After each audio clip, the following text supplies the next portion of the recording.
Continuing things here on the Elias Mango Show. Now, a new concerning trend in Montreal has housing advocates speaking out. Landlords looking to raise rents are going after senior tenants. In many cases, owners are forcing older residents from their homes to make way for younger people who are quite simply willing to pay more. Arnold Bennett, well-known housing advocate, joins us now on the line. Arnold, welcome back to the show.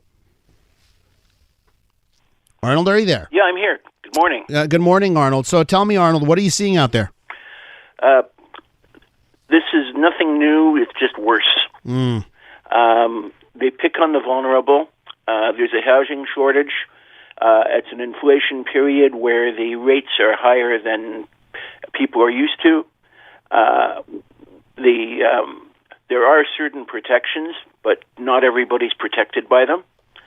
For example, a few years ago, the government brought in rules that you can't repossess somebody who's a senior under three conditions. One, that they're over 70. Two, that they've lived in the place for at least 10 years. And three, that they're low income. And that's a little vague because it started at under $28,000 a year. They've indexed it a bit, but it's not enough. So unless you meet if you meet all three of those conditions, in most cases you're protected. But there are a lot of people who don't meet those conditions. And Arnold, you mentioned there are rules. People have leases, yet this still happens. Is this happening because people just don't know their rights? Well, in part it's because people don't know their rights. In part it's because people may know their rights but are scared and intimidated. And in part, it's because there are loopholes in the law that still exist. This is a combination of, for example, putting pressure on people to get out for major repairs, which is supposed to be temporary, but it often becomes permanent. Mm-hmm. And you said scared and intimidation.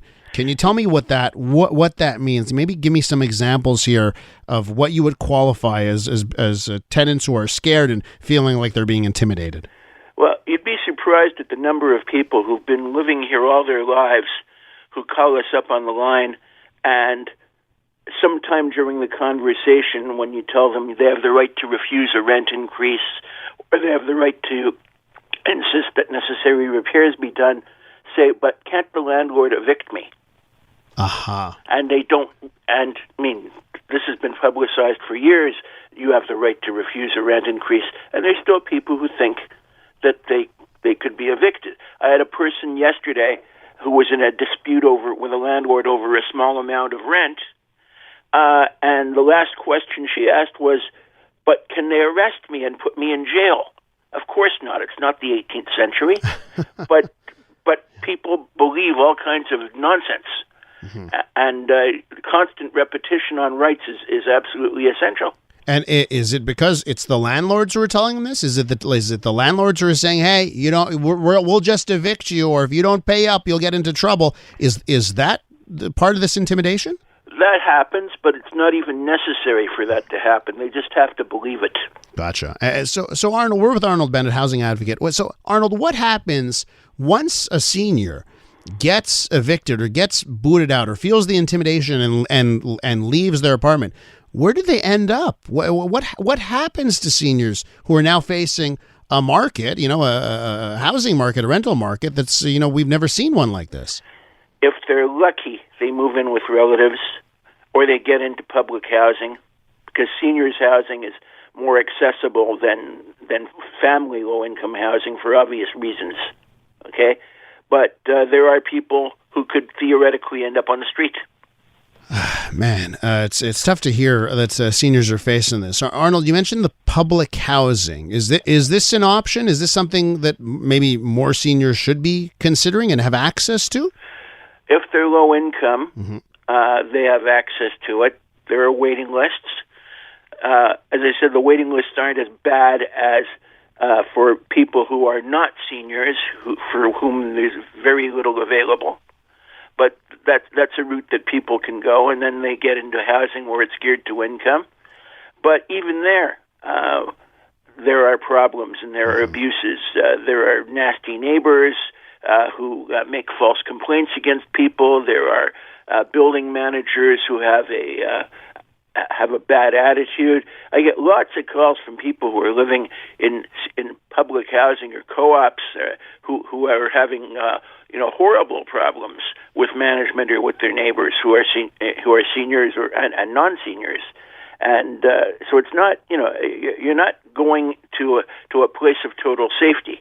It really depends on who you're dealing with. Arnold, listen, I hear from landlords at times, and they'll tell me this. They'll say, listen, the current rules, I can't raise the rent anywhere near what the maintenance or renovations have cost, so I'm forced into a position to do things that may be ethically borderline, but what I would rather do is just be able to raise the rent by $50 instead of $18, right? And if they could raise it to the 50, it was just a little bit more moderate, they wouldn't have to go down the route of doing the ethically dubious things. What do you say to that? Unfortunately, this year a raise of $50 is quite common and is legally legitimate because of what the government's allowing. The problem this year is not that landlords are trying to raise the rent $50 in, say, a gas-heated building, but rather that that they may be entitled to 50 or even 60, and they're trying to get 100 or 150. And on that end, Arnold, what have you seen on the rent increases that you've seen? Have you seen overall? Do you think landlords are trying to take advantage of the situation and asking for way too much?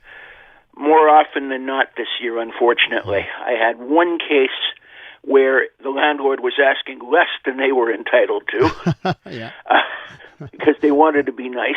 Yeah. I'm sure there are other cases like that because there are landlords, we're talking now small landlords, who've got a tenant who's been there a long time and they want to keep that tenant. They don't want to put somebody upstairs that they don't know who it's going to be and suddenly there's going to be a problem.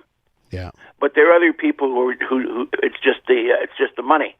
Yeah. And then you run into problems. Now there's one thing that seniors have a right to that nobody else does and that nobody knows about. And we used it in one case this year that was particularly notorious, and it's been used in the past. Tell us. And that's Article 48 of the Quebec Charter of Rights, which says that you're not allowed to exploit a senior citizen. And if you do exploit a senior citizen, then under Article 49 of the Charter of Rights, you can be sued for damages. It would also open the door for people who have been intimidated, forced to sign things under duress. Mm-hmm. Okay, the case that we're dealing with now is somebody where the landlord forced her to sign a renovation agreement where she agreed to leave permanently. Wow. And she should never have signed this thing. Yeah. And she's an older lady, and she has recourse under these issues. So we sent her to the tribunal to have the agreement overturned on the grounds that it was obtained under duress and was exploitation of a senior citizen under Article 48, and hopefully that'll work. But this is a very, very, very rarely used recourse. I've seen it just a handful of times in over 30 years. Arnold, just before I have to let you go, if we have a listener and they get the knock, knock, knock at the door, and it's the superintendent or the landlord, and they're saying, Mrs. Smith, we want to evict you. We got to do these renovations. What's the first thing that tenant should be thinking of? Do not sign anything, ever. Arnold? Think about it. Yeah. Exercise your rights. So there are different ways to deal with the notice of major repairs, but the number one rule, unless you're offered a really good deal that you don't want to turn down, is say no.